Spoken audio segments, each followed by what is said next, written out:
elementary school teachers in the Key City are doing some learning of their own, finding new ways to keep their students engaged as online learning continues. And as KRBC's Jessica Rank tells us, that took one local teacher to the farm.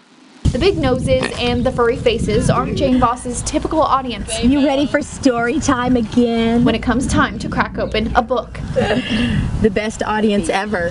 He was a wonky donkey. And even though her kindergartners aren't sitting front row, that's probably been the hardest, is just not seeing them. they're still listening in. Hi, Beach Buddies and Ortiz All-Stars. I saw this guy on Facebook, and he was sitting with all these goats, and they were jumping on him, and it reminded me of the yoga with the goats, you know, that jump on you. And I was like, I gotta go out there and read a book to these goats.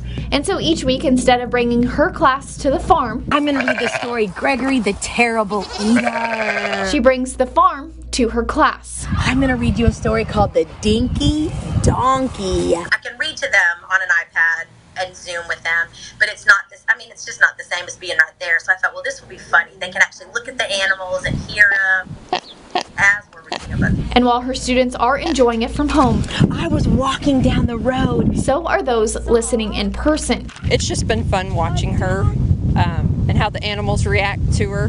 Like, they just give her their undivided attention reading. Although sometimes that might be too much attention. One of them ate my book.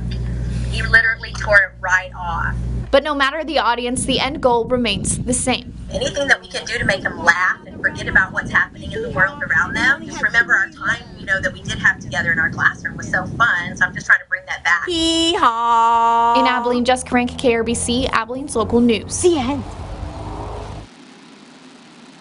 All right, thank you, Jessica. And Jane says she hopes she can continue this fun and unique story time with her students until the end of the school year.